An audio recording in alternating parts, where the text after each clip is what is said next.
എല്ലാവർക്കും നമസ്കാരം, സ്നേഹം. നമ്മുടെ സെഷൻ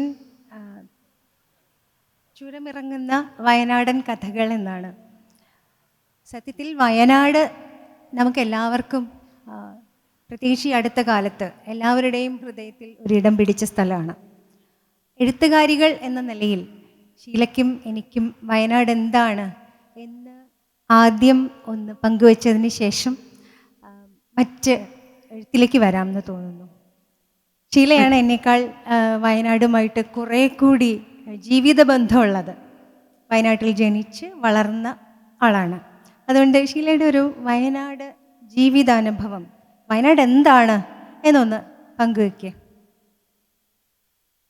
വയനാട് എനിക്ക് ശരിക്കും പറഞ്ഞാൽ ഒരു മത്സ്യത്തിന് പുഴ എന്താണോ അല്ലെങ്കിൽ ഒരു ആനയ്ക്ക് കാട് എന്താണ് എന്നൊക്കെ ചോദിക്കുന്ന പോലെയാണ് വയനാട് എൻ്റെ സ്വാഭാവികമായ ജൈവികമായ ദേശമാണ്.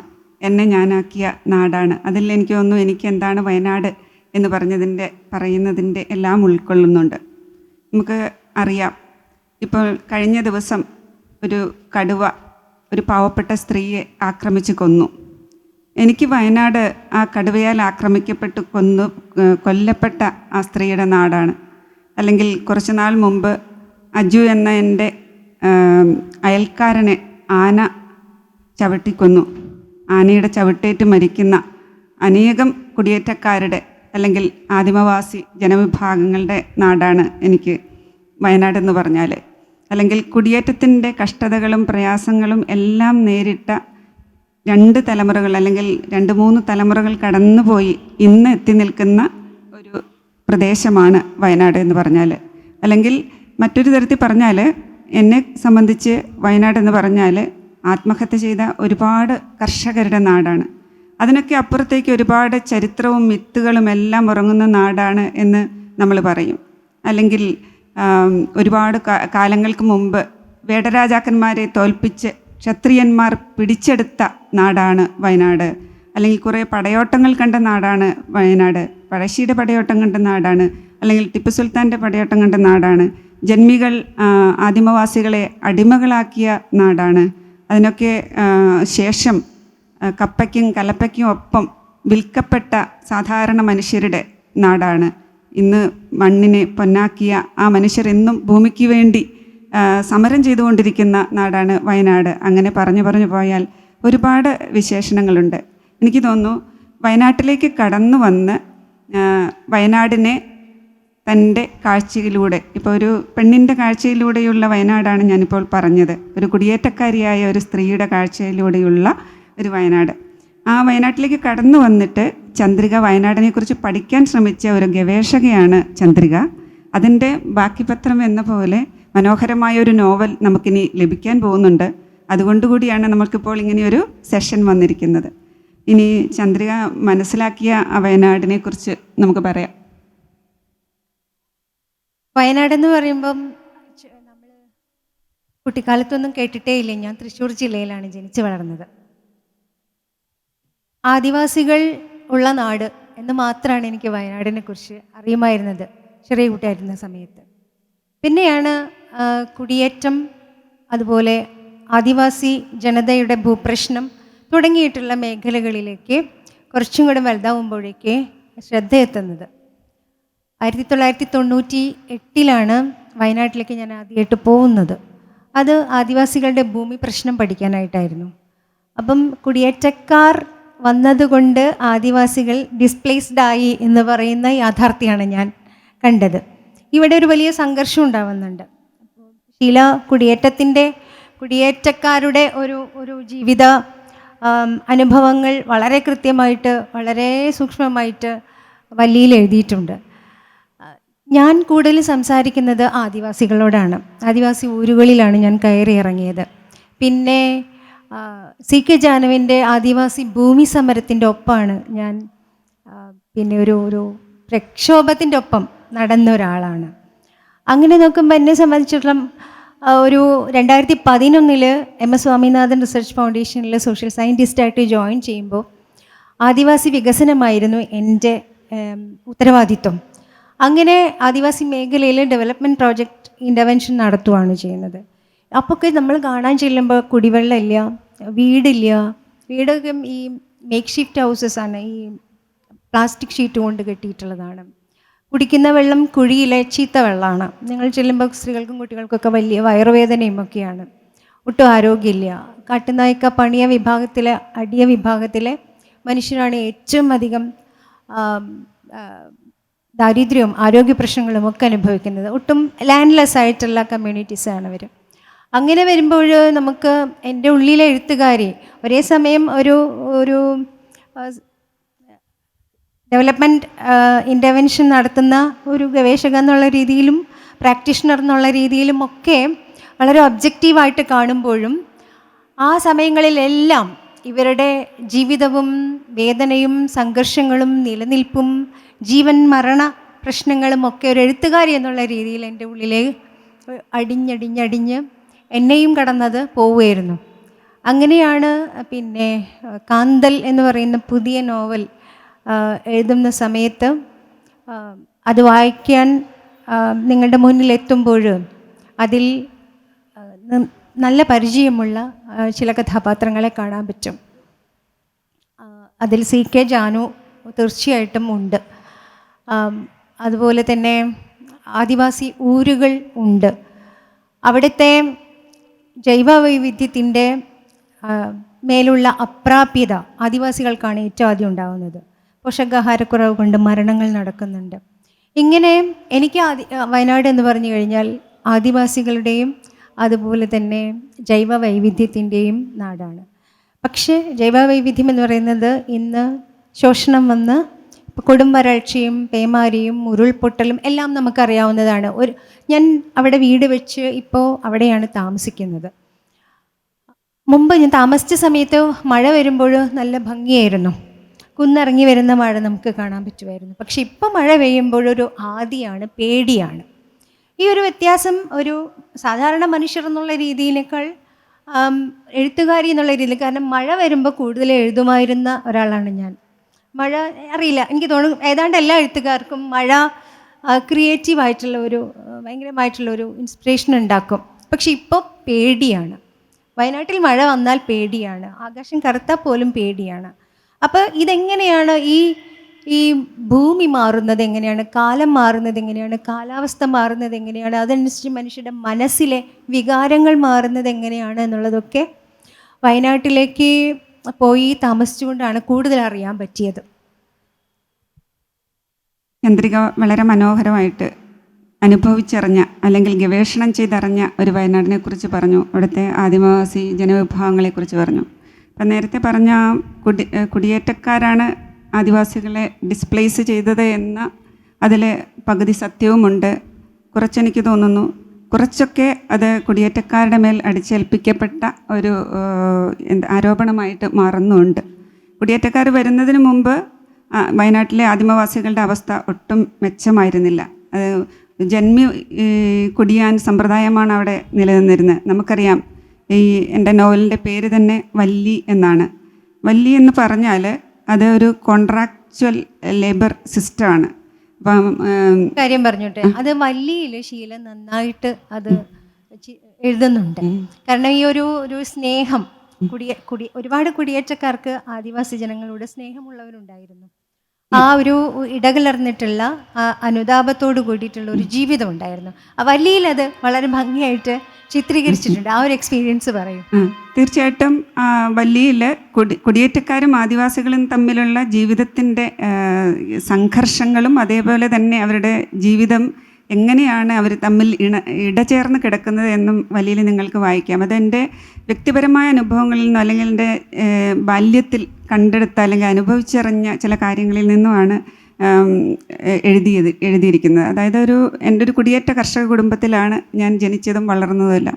അപ്പം നിരന്തരമായി വയനാട്ടിലെ ആദിമവാസി ജനവിഭാഗങ്ങളുമായിട്ട് ഇടകലർന്ന് തന്നെയായിരുന്നു ഞങ്ങളുടെ ജീവിതം. പക്ഷേ നേരത്തെ ചന്ദ്രിക പറഞ്ഞതിൽ ഒരു വലിയ സത്യമുണ്ട്. ഇന്നും ആദിമവാസികൾ എന്തുകൊണ്ട് ഞങ്ങളുടെ പണിയിടങ്ങളിലും തോട്ടങ്ങളിലും കൃഷി ചെയ്യുന്നവരാക്കി അല്ലെങ്കിൽ കൃഷിപ്പണി ചെയ്യുന്നവരാക്കി കൂലിപ്പണി ചെയ്യുന്നവരാക്കി മാത്രം നിലനിർത്തുന്നതിൽ ഇന്നും കുടിയേറ്റത്തിലെ ജനവിഭാഗങ്ങൾ ഇന്നും അതിനുവേണ്ടി ശ്രദ്ധിക്കുന്നുണ്ട്. അത് ശരിക്കും ആദിമവാസി ജനവിഭാഗങ്ങളുടെ ഉന്നമനത്തിന് അത് തീർച്ചയായിട്ടും അത് തടസ്സമായി വരുന്നുണ്ട്. ആ ഒരു തെറ്റ് അംഗീകരിക്കാതിരിക്കാൻ നമുക്ക് സാധിക്കുകയില്ല. അതുപോലെ തന്നെ നേരത്തെ പറഞ്ഞ പോലെ ഒരു വർഷക്കാലത്തേക്ക് ഒരു ആദിമവാസി കുടുംബത്തിലെ ഒരാളെ ഒരു ജന്മിക്ക് പണിയെടുക്കാൻ വേണ്ടി എടുക്കുകയാണ്. അതിന് ആ കരാർ സമ്പ്രദായം വല്ലി എന്നറിയപ്പെട്ടു. അത് ഒരു 7.5 സേറ് നെല്ലും ഒരു കോറത്തുണിയും അങ്ങനെയൊക്കെയാണ് അതിൻ്റെ ഒരു കണക്ക്. അത്രയൊക്കെ സ്വീകരിച്ചു കഴിഞ്ഞാൽ 2 ഇല ചോറ് അത്രയും ജന്മിയിൽ നിന്നും കൈപ്പറ്റി കഴിഞ്ഞാൽ പിന്നെ ആ അടിയാളനും കുടുംബവും ആ ഒരു വർഷം മുഴുവൻ കുടുംബത്തിലെ എല്ലാവരും ഇയാൾക്ക് വേണ്ടി പണിയെടുത്തോളണം. അത്രയും അധർമ്മമായ ഒരു അനീതി നിറഞ്ഞ ഒരു സമ്പ്രദായത്തിന് എതിരെയാണ്, വല്ലിപ്പണിക്കെതിരെയാണ് സഖാവ് വർഗീസൊക്കെ പോരാട്ടത്തിനിറങ്ങിയത്. സഖാവ് വർഗീസിൻ്റെ സഖാവ് വർഗീസിൻ്റെ മരണത്തോടു കൂടിയാണ് ആ വല്ലി എന്ന നോവൽ തന്നെ തുടങ്ങുന്നത്. നമുക്ക് കാന്തലിലേക്ക് തന്നെ വരാം. കാന്തൽ ശരിക്കും എനിക്ക് തോന്നുന്നു മലയാള ഭാഷയ്ക്ക് പരിചയമില്ലാത്ത ഒരു പേരാണ്. ഇവിടെ എത്ര പേർക്ക് കാന്തൽ എന്ന വാക്കിൻ്റെ അർത്ഥം അറിയുമെന്ന് അറിയില്ലല്ലോ. ചന്ദ്രിക തന്നെ പറയൂ, എന്താ കാന്തൽ? അത് വേദനയാണ്, അസഹ്യമായിട്ടുള്ള വേദന. അത് മുറിവിൽ നിന്നാവാം, ഒരു തരം വരൾച്ചയിൽ നിന്നാവാം, തീ പോലെയുള്ള എരിവിൽ നിന്നാവാം.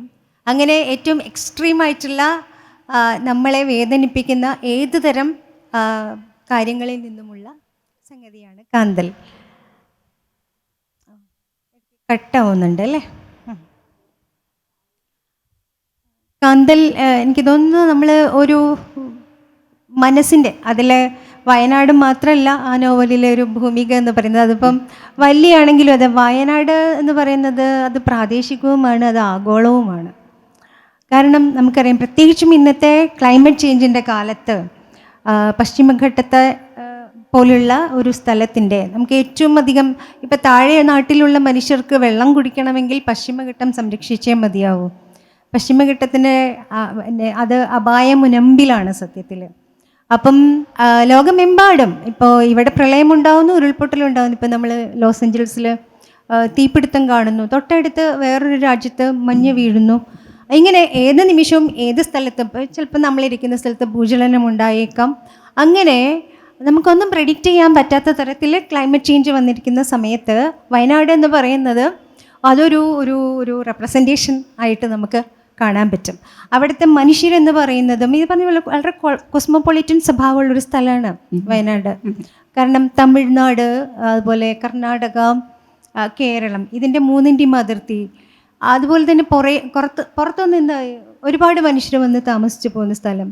ഇപ്പോഴാണെങ്കിൽ ടൂറിസത്തിൻ്റെ ഒരുതരം സഞ്ചാരത്തിൻ്റെ വരവും പൊക്കുവരവ് എന്ന് വേണമെങ്കിൽ നമുക്ക് പറയാം. അങ്ങനെയുള്ള ഒരു സ്ഥലം, ഇങ്ങനെയുള്ള ഒരു സ്ഥലത്തിൻ്റെ മാത്രം കഥയല്ല അത് സത്യത്തിൽ. അത് ലോകമാകെയും നമുക്ക് അതിനെവിടെ വേണമെങ്കിലും പ്ലേസ് ചെയ്യാൻ പറ്റുമെന്നാണ് എനിക്ക് തോന്നുന്നത്. അതുകൊണ്ട് കാന്തലും എനിക്ക് തോന്നുന്നു വലിയപോലെ തന്നെ ഒരു പ്രദേശത്തിൻ്റെ, വയനാടിൻ്റെ കഥയായി നമുക്ക് ചുരുക്കാൻ പറ്റില്ല. ലോകമെങ്ങും ഉള്ള പരിസ്ഥിതി ലോല പ്രദേശങ്ങളിൽ വസിക്കുന്ന മനുഷ്യരുടെ കഥ, അല്ലെങ്കിൽ അവിടെയുള്ള ജീവജാലങ്ങളുടെ കുടിയിറക്കത്തിൻ്റെ കഥ, പരിസ്ഥിതി നാശത്തിൻ്റെ കഥ, ജൈവ വൈവിധ്യങ്ങളുടെ ചൂഷണത്തിൻ്റെ പ്രകൃതിയുടെ ചൂഷണത്തിൻ്റെ കഥയൊക്കെ ആയിട്ട് കാന്തൽ മാറുന്നതായിട്ട് എനിക്കും അനുഭവപ്പെട്ടിട്ടുണ്ട്. അതിൽ മണ്ണിനേൽക്കുന്ന മുറിവും പ്രകൃതിക്കേൽക്കുന്ന മുറിവും അതിനൊക്കെ അപ്പുറത്ത് ഓരോ വ്യക്തിയുടെയും മനുഷ്യ മനസ്സിലേൽക്കുന്ന മുറിവും, അതിലെ പ്രധാന കഥാപാത്രത്തിൻ്റെ ജീവിതം കടന്നു പോകുന്ന ഒരുപാട് സൂക്ഷ്മമായിട്ടുള്ള മുറിവുകളുണ്ട്.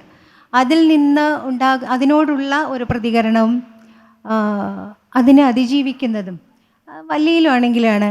അതെ, സൂസൻ അതിജീവിതയാണ് അല്ലേ? അതെ. അപ്പോൾ നമുക്കിത് അതിജീവിച്ചേ മതിയാവും. ഒരു സമൂഹം എന്നുള്ള രീതിയിലും വ്യക്തികൾ എന്നുള്ള രീതിയിലും നമുക്ക് അതിജീവിച്ചേ മതിയാവും. ഇതൊരു തരം ദീർഘദൂര സഞ്ചാരമാണ് മനുഷ്യജീവിതം എന്ന് പറയുന്നത്. എന്താ പറയുക, ഒരു വാഹനമായിട്ട് വേണമെങ്കിൽ നമുക്ക് നമ്മുടെ ജീവിതത്തെ കണക്കാക്കാമെങ്കിൽ അതിൽ പലപ്പോഴായിട്ട് യാത്രക്കാർ കയറും അല്ലേ? നമ്മുടെ സുഹൃത്തുക്കൾ, നമ്മുടെ അച്ഛനമ്മമാർ, സഹോദരങ്ങൾ, ബന്ധുക്കൾ, പിന്നെ കാമുകൻ അല്ലെങ്കിൽ സുഹൃത്തുക്കൾ, കൂട്ടുകാരികൾ, നാട്ടിലുള്ള മനുഷ്യർ ഇങ്ങനെ. പക്ഷേ ഇതെല്ലാം കൂടി ഒരു പക്ഷേ നമുക്ക് വലിയ ഭാരമാകും. ഇത് ചിലപ്പം നമുക്ക് ബ്രേക്ക് കിട്ടാതാവും പോകും, നമുക്ക് കയ്യിൽ നിന്ന് അതിൻ്റെ നിയന്ത്രണം വിട്ടുപോകും. അപ്പം നാം ആലോചിക്കണം, ഇതിൽ ഏതാണ് ഭാരം കൂടുതലാവുന്നത്, അല്ലെങ്കിൽ ഏതാണ് നമ്മുടെ നിയന്ത്രണം തെറ്റിക്കുന്നത്. നമ്മുടെ മനസ്സിൻ്റെ നിയന്ത്രണം തെറ്റിക്കഴിഞ്ഞാൽ ഉന്മാദം വരും അല്ലേ, ഭ്രാന്ത് വരും, അല്ലെങ്കിൽ ഈ പറഞ്ഞ പോലെ നിശബ്ദമായി പോവും, ശബ്ദം നഷ്ടപ്പെട്ടു പോയി എന്ന് വരാം, അല്ലെങ്കിൽ ആത്മഹത്യ ചെയ്തെന്ന് വരാം. അങ്ങനെ ഈ ഒരു വാഹനം നമുക്ക് സഞ്ചാരയോഗ്യമാക്കണമെങ്കിൽ നാം ചെയ്യേണ്ട കുറേ കാര്യങ്ങളുണ്ട്. എൻ്റെ മുന്നിലിരിക്കുന്ന എല്ലാവരും എനിക്ക് തോന്നുന്നു സ്വന്തം വണ്ടി ഓടിക്കുമ്പോൾ എവിടെയൊക്കെ നിന്ന് പോകുന്നുണ്ട്, ബ്രേക്ക് ഡൗൺ ആയി പോകുന്നുണ്ട്. എന്തുകൊണ്ടാണ് അത്? നമുക്ക് ആരെയാണ് ഇറക്കി വിടേണ്ട മനുഷ്യരുണ്ടായിരിക്കും തീർച്ചയായിട്ടും. യഥാർത്ഥത്തിലുള്ള യാത്രക്കാർ നമ്മൾ അതിൽ കയറ്റിയിട്ടുണ്ടാവില്ല. അങ്ങനെ ആ ഒരു തരം തിരിച്ചറിവ് നമുക്ക് ആവശ്യമുണ്ട്. കാന്തലിൻ്റെ ഒരു പ്രധാനപ്പെട്ട പ്രമേയം അതാണ്. അതൊരു ഭൂമിശാസ്ത്രത്തിൻ്റെയും ആവാം, സമൂഹത്തിൻ്റെയും ആവാം, വ്യക്തിയുടെയും ആവാം, രാഷ്ട്രത്തിൻ്റെയും ആവാം. ഭരണകൂടം എന്ന് പറയുന്നതും അങ്ങനെ തന്നെയാണ്. നമ്മുടെ ജീവിതത്തെ എപ്പോഴും സർവൈൽ ചെയ്തുകൊണ്ടിരിക്കുന്ന, എന്താ പറയുക, നിരീക്ഷണം ചെയ്തുകൊണ്ടിരിക്കുന്ന, നമ്മുടെ ജീവിതത്തെ ശ്വാസം മുട്ടിക്കുന്ന, എപ്പോഴും നമ്മുടെ ജീവിതത്തിലേക്ക് കടന്നു കയറുന്ന ഒരു തരം അധികാരമാണത്. അപ്പം എനിക്ക് തോന്നുന്നു, അപ്പം അതുപോലെയുള്ള പ്രകൃതിയും സ്ത്രീയും ഒരുപോലെ ചൂഷണം ചെയ്യപ്പെടുന്ന രണ്ട് ഒരേ നാണയത്തിൻ്റെ രണ്ട് വശങ്ങളാണ് എന്ന് തോന്നിക്കുമാറ് ചില ഭാഗങ്ങളൊക്കെ എനിക്ക് തോന്നുന്നു കാന്തൽ എന്ന് പറഞ്ഞ നോവലിൽ നിങ്ങൾക്ക് വായിക്കാൻ കിട്ടും. അതിൽ വേറെ എനിക്ക് വളരെ ഇഷ്ടം തോന്നിയ ചില കാര്യങ്ങൾ, സ്ത്രീ മനസ്സിൻ്റെ സൂക്ഷ്മഭാവങ്ങൾ, നമ്മളൊന്നും ചിലപ്പോൾ ചിന്തിക്കുക പോലും ചെയ്യാത്ത രീതിയിൽ കൂടി ചിന്തിക്കുന്ന, അല്ലെങ്കിൽ ചിന്തകൾ കൊണ്ടുപോകുന്ന ഒരുപാട് പെൺമനസ്സുകളെ കാണാം. ഇപ്പം വല്യയിൽ നിങ്ങൾ അന്നംകുട്ടി അമ്മാമ്മയുടെ അല്ലെങ്കിൽ ഉമ്മണിത്താറയുടെയൊക്കെ മനസ്സ് കാണുന്നു, അല്ലെങ്കിൽ ഉണ്ണിയാർച്ച സലോമിയെ കാണുന്നു. അതൊക്കെ കഴിഞ്ഞു പോയ ഒരു തലമുറയിലെ നിങ്ങളുടെ അമ്മയോ നിങ്ങളുടെ അമ്മാമ്മയോ ഒക്കെയായി നിങ്ങൾ ഐഡൻറ്റിഫൈ ചെയ്തേക്കാം. പക്ഷേ കാന്തലിൽ നിങ്ങൾ കണ്ടുമുട്ടാൻ പോകുന്ന സ്ത്രീകൾ ഈ കാലഘട്ടത്തിൻ്റെ സ്ത്രീകളാണെന്ന് എനിക്ക് തോന്നിയിട്ടുണ്ട്. അപ്പം വളരെ സൂക്ഷ്മമായി ആ സ്ത്രീ മനസ്സിൻ്റെ ആരും പറയാത്ത ചില മുഖങ്ങൾ ചന്ദ്രിക കണ്ടെടുക്കുന്നുണ്ട്. അതുപോലെ സമയം വളരെ കുറവുണ്ട്, അതുകൊണ്ട് എനിക്ക് വളരെ ഇഷ്ടമായ കാന്തലിലെ ചില വാചകങ്ങൾ ഞാനിങ്ങനെ നോട്ട് ചെയ്ത് വെച്ചിട്ടുണ്ട്. സ്വന്തമായി കിട്ടിയാൽ ഒരാൾക്ക് അശ്രദ്ധമായി കൈകാര്യം ചെയ്ത് ഉണക്കിക്കളയുകയോ അല്ലെങ്കിൽ നട്ട് നനച്ച് മഹാവനമാക്കി കുളിർമയും സൗരഭ്യവും സംഗീതവും നിറഞ്ഞ സുരക്ഷിത ആവാസ വ്യവസ്ഥയാക്കി നിലനിർത്തുകയോ ചെയ്യാം. ഇത് പ്രകൃതിയെക്കുറിച്ചും പെണ്ണിനെക്കുറിച്ചും ഇത് വളരെ സത്യമാണ് എന്നെനിക്ക് തോന്നുന്നു. നിസ്സഹായമായ സ്നേഹത്തിന് ഒരു ഭാഷയേ ഉള്ളൂ. ആ ഭാഷ ഏതാണെന്നറിയുമോ? അത് ഭാഷയില്ലായ്മയാണ്. നിസ്സഹായമായ സ്നേഹത്തിൻ്റെ തീർച്ചയായിട്ടും വളരെ നല്ലൊരു തിരിച്ചറിവാണത്. പലപ്പോഴും നിസ്സഹായമായ സ്നേഹത്തിന് മുമ്പിൽ നിസ്സഹായരായി നിന്ന് പോകുന്നവരാണ് നമ്മൾ പലപ്പോഴും. ഈ നോവലിലെ കാന്തലിലെ പല കഥാപാത്രങ്ങളും അതുപോലെ തന്നെയാണ്. അവരുടെ ഭാഷ ശരിക്കും ഭാഷയില്ലായ്മയാണ്. കാനനത്തിൽ നിന്ന് പുറത്തേക്ക് ആകർഷിക്കപ്പെട്ട് അപ്രതീക്ഷിതമായി കൂട്ടിലടയ്ക്കപ്പെട്ട കടുവയെപ്പോലെയായിരുന്നു മിത്രയുടെ ആദ്യ പ്രണയം. ഇതിലെ മിത്ര എന്ന പ്രധാന കഥാപാത്രത്തെക്കുറിച്ച് പറയുകയാണ്, അവളുടെ പ്രണയത്തെക്കുറിച്ച് പറയുകയാണ്. കാനനത്തിൽ നിന്ന് പുറത്തേക്ക് ആകർഷിക്കപ്പെട്ട് അപ്രതീക്ഷിതമായി കൂട്ടിലടയ്ക്കപ്പെട്ട കടുവ. ഒരു സ്നേഹത്തിന്, പ്രണയത്തിന് കടുവയോടൊക്കെ ഉപമിക്കുന്നത് എനിക്ക് തോന്നുന്നു സാഹിത്യത്തിൽ ഇത് ആദ്യമായിട്ടാണെന്ന് എനിക്ക് തോന്നുന്നു, മലയാള സാഹിത്യത്തിൽ ആദ്യമായിട്ടാണെന്ന് തോന്നുന്നു. അപ്പം ചന്ദ്രിക എന്ന എഴുത്തുകാരിയുടെ പ്രതിഭാവിലാസം തന്നെയാണ് അത്തരത്തിലുള്ള നിരീക്ഷണങ്ങളിലൂടെ കണ്ടെത്തുന്നത്. കുടിയേറി വന്നവർ ഉപ്പും മുളകും കൊടുത്ത് ആദിവാസിയുടെ കൃഷിഭൂമി സ്വന്തമാക്കി, കാട് മുഴുവൻ സർക്കാരിൻ്റെ, അങ്ങനെ പറഞ്ഞ കുറച്ച് നേരത്തെ നമ്മൾ പരാമർശിച്ച കാര്യങ്ങളൊക്കെ തന്നെയാണ് പിന്നെ വരുന്നത്. എനിക്ക് തോന്നുന്നു ഇതുപോലെയുള്ള തീക്ഷ്ണമായ പൊള്ളിക്കുന്ന സ്ത്രീ അനുഭവങ്ങളിലേക്ക് ചന്ദ്രികയെ എത്തിച്ചത്, ഈ നോവലിൻ്റെ എഴുത്തിലേക്ക് എത്തിച്ചത് എന്താണ് എന്നുകൂടി അറിയാനൊരു കുതൂഹലമുണ്ടായിരിക്കും. കഥയൊന്നും ഞങ്ങൾ പറയുന്നില്ല, നിങ്ങൾ പുസ്തകം വായിക്കണം. വലിയൊക്കെ വായിച്ചവരാണ് ഇവിടെ ഇരിക്കുന്നതെന്ന് എനിക്ക് തോന്നുന്നു. കാന്തലിനി നിങ്ങളുടെ മുമ്പിലേക്ക് വരികയാണ്. അപ്പോൾ ആ പൊള്ളിക്കുന്ന സ്ത്രീ അനുഭവങ്ങളിലേക്ക് ചന്ദ്രിക എന്ന എഴുത്തുകാരി എങ്ങനെ എത്തിച്ചേർന്നു? എന്നെ വായിച്ചിട്ടുള്ള എല്ലാവർക്കും അറിയാം, ഞാൻ ഒരു സമ്പൂർണ്ണ പ്രണയിനിയായിട്ടുള്ള സ്ത്രീയാണ്. ചെറിയ കുട്ടിയായിരിക്കുമ്പോൾ മുതൽ അങ്ങനെ സ്നേഹത്തിൽ പെടുന്ന ഒരാളാണ്. അപ്പം അതൊരു അന്വേഷണമാണ് സത്യത്തിൽ. എന്താണ് സ്നേഹം, അല്ലെങ്കിൽ ഞാൻ അന്വേഷിക്കുന്ന പ്രണയി ആരാണ്? അപ്പം ഞാൻ നേരത്തെ പറഞ്ഞ പോലെ ആ വണ്ടിയിൽ കയറുന്ന മനുഷ്യർ നമുക്ക് ചിലപ്പം വലിയ ബുദ്ധിമുട്ടുകൾ ഉണ്ടാക്കുന്നവരായിരിക്കും. പക്ഷേ ഞാൻ നേരത്തെ ഷീല വായിച്ചല്ലോ, നിസ്സഹായത. എനിക്ക് തോന്നിയിട്ടുള്ളത് ഏറ്റവും പരമദയനീയമായിട്ടുള്ള മനുഷ്യ വികാരം എന്ന് പറയുന്നത് നിസ്സഹായതയാണ്. നാം പ്രതികരിക്കാതിരിക്കുക. സ്നേഹമാണ് ഏറ്റവും വലിയ സെൻസർഷിപ്പ് നമ്മുടെ നേരെയുള്ള. അത് അച്ഛൻ്റെ ആവാം, അമ്മയുടെ ആവാം, സഹോദരൻ്റെ ആവാം, ഭർത്താവിൻ്റെ ആകാം, കാമുകൻ്റെ ആകാം. ഏറ്റവും വൈകാരികമായിട്ടുള്ള ബന്ധത്തിൽ, ആ സ്നേഹത്തിൽ നാം പലപ്പോഴും സഫർ ചെയ്യും. ഒരുപാട് സഹനം നാം അനുഭവിക്കും. അതാണ് ജീവിതത്തിൽ ഏറ്റവും വലിയ ബുദ്ധിമുട്ടുണ്ടാക്കുന്ന കാര്യം. നമ്മുടെ കാലം എത്ര, ജീവിതം എത്ര കടന്നു പോകുന്നു, നമ്മളത് അറിയില്ല. ചിലപ്പോൾ ഒരു ജന്മം മുഴുവൻ നമ്മുടെ തീർന്നു പോകും. ഈ ഭൂമിയിൽ നമുക്ക് ജീവിക്കാൻ കിട്ടുന്നത് ആകെ കുറച്ച് വർഷങ്ങളാണ്. അത് മുഴുവൻ ഇങ്ങനെ വിഷമിച്ചും നിസ്സഹായപ്പെട്ടും ആദിപ്പെട്ടും ദേഷ്യപ്പെട്ടും മിണ്ടാതിരുന്നും ഒക്കെ അങ്ങ് തീർന്നു പോകും. അടുത്ത പുനർജന്മം ഉണ്ടോയെന്നൊന്നും നമുക്കറിയില്ലല്ലോ. അപ്പം അങ്ങനെയൊന്നും ഇനിയുള്ള മനുഷ്യർ ചെയ്യരുത് എന്ന് വിചാരിച്ചിട്ടാണ് ഞാൻ ഈ നോവൽ എഴുതിയത്. എൻ്റെ തിരിച്ചറിവുകളാണത്, എൻ്റെ ജീവിതാനുഭവം ആണ് യഥാർത്ഥത്തിൽ. മിത്ര യഥാർത്ഥത്തിൽ എൻ്റെ തന്നെ ആത്മാവിഷ്കാരമാണ്.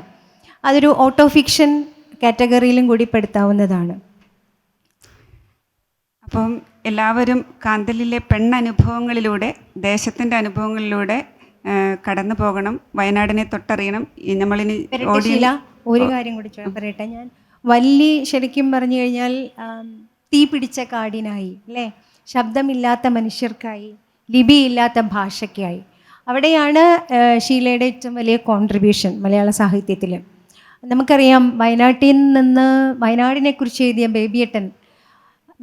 KJ ബേബിയെ അത്രയധികം ഒന്നും മലയാളി വായിച്ചിട്ടില്ല, അല്ലേ, അങ്ങനെയൊന്നും ചർച്ച ചെയ്തിട്ടില്ല, അംഗീകരിച്ചിട്ടില്ല. എന്തുകൊണ്ടാണ്? വയനാടിനെക്കുറിച്ച് എഴുതി, അവിടുത്തെ ആദിവാസികളെക്കുറിച്ച് എഴുതി, ഗോത്രഭാഷയെക്കുറിച്ച് എഴുതി. അതുകൊണ്ട് തന്നെയാണ്. കാരണം എപ്പോഴും ഇതെല്ലാം മാർജിനലൈസ്ഡ് ആയിട്ടുള്ള ഒന്നാണ്.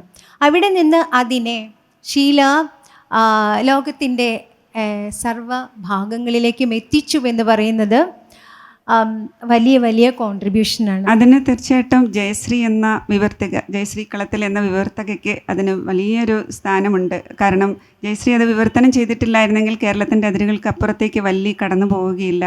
ഇന്ന് എന്താ പറയുക, യൂണിവേഴ്സിറ്റി ഓഫ് ലണ്ടനിൽ ഒരു റിസർച്ച് പേപ്പറായിട്ടൊക്കെ അത് അവതരിപ്പിക്കപ്പെട്ടു. IIT ബോംബെയിൽ നിന്ന് പോയൊരു വിദ്യാർത്ഥിനി അവതരിപ്പിച്ചു. അങ്ങനെ മറ്റ് നാടുകളിലേക്ക് ഞങ്ങളുടെ അല്ലെങ്കിൽ ആ വയനാടിൻ്റെ സ്പന്ദനങ്ങളെ എത്തിക്കാൻ വിവർത്തകയ്ക്ക് സാധിച്ചു എന്നാണ് എനിക്ക് തോന്നുന്നത്. ഈ സമയത്ത് നമ്മെ വിട്ടുപിരിഞ്ഞു പോയ, ഇപ്പം ജയശ്രീ ചന്ദ്രിക ഓർമ്മിപ്പിച്ചതുപോലെ നമ്മളെ വിട്ടുപിരിഞ്ഞു പോയ പ്രിയപ്പെട്ട ബേബിച്ചേട്ടൻ്റെ ഓർമ്മകൾക്ക് മുമ്പിൽ പ്രണാമം അർപ്പിക്കുക കൂടി ചെയ്യുകയാണ്. സമയം വളരെ കുറവാണ്. നമ്മൾക്ക് ഓഡിയൻസിൻ്റെ ക്വസ്റ്റ്യനിലേക്ക് പോകണമെന്ന് പറഞ്ഞു.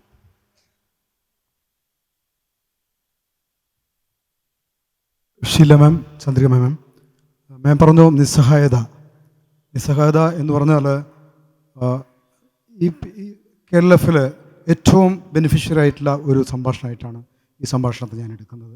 കാരണം ഞാൻ കോഴിക്കോട് മെഡിക്കൽ കോളേജിൽ വർക്ക് ചെയ്യുന്നതാണ്. അപ്പോൾ അവിടെ വരുന്ന ആദിവാസി പേഷ്യൻസ്, നമ്മളൊക്കെ പുറത്തേക്ക് പോകുമ്പോൾ നമുക്കറിയാം, നമ്മൾ ടീഷർട്ടിടും, നല്ല ഡ്രസ്സ് ഇടും. അപ്പോൾ അവിടെ എത്തുമ്പം അവരുടെ ഡ്രസ്സ് എന്ന് പറഞ്ഞാൽ അവിടെ ഇടുന്ന ആ ഒരു വസ്ത്രം തന്നെയാണ്, നല്ല വൃത്തി ഉണ്ടാവില്ല. അപ്പം ഒരു നിസ്സഹായത അവിടെ തന്നെ പുറത്തും അവരുടെ നിസ്സഹായത പ്രതിഫലിക്കപ്പെടുന്നുണ്ട്.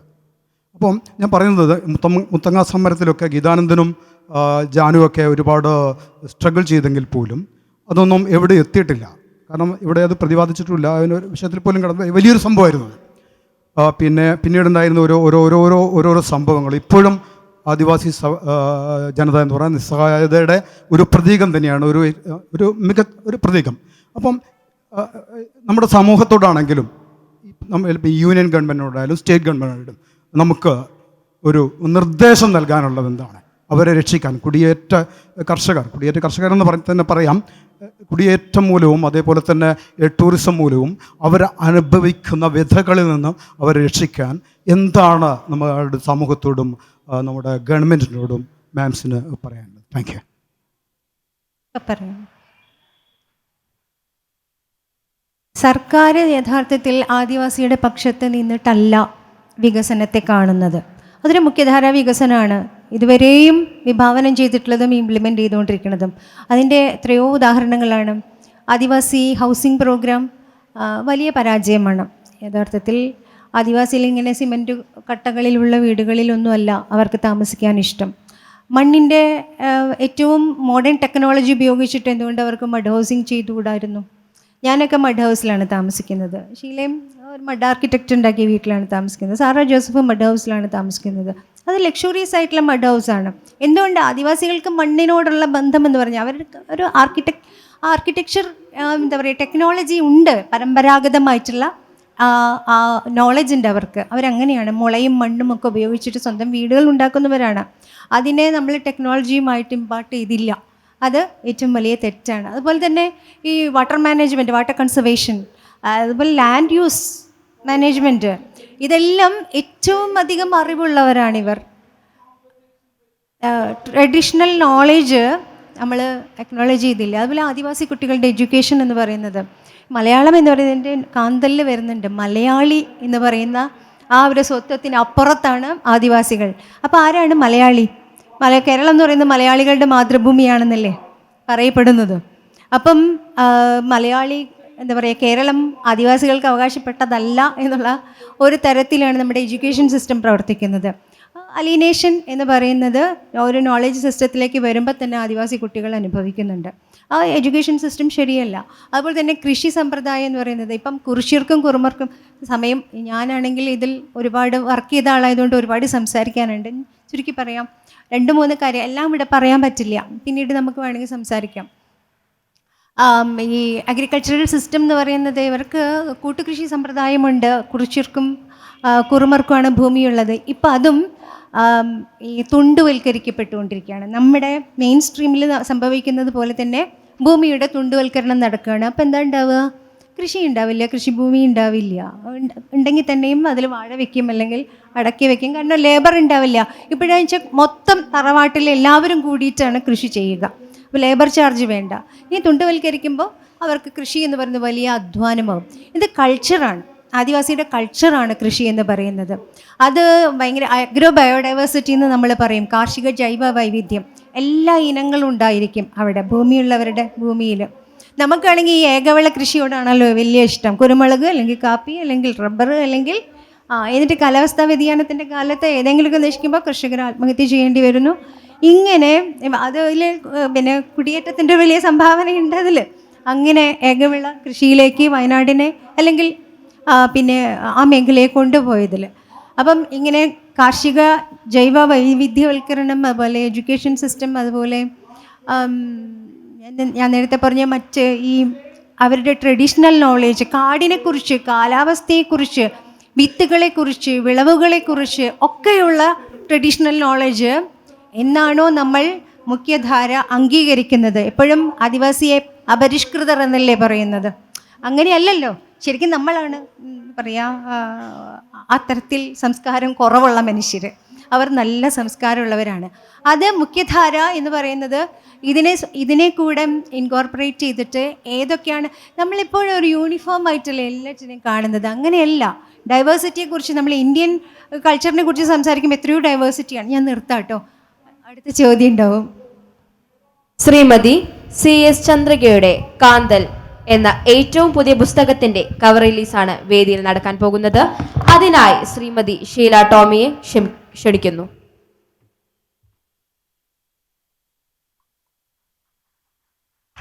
കാന്തൽ എഴുതിയത് CS ചന്ദ്രിക.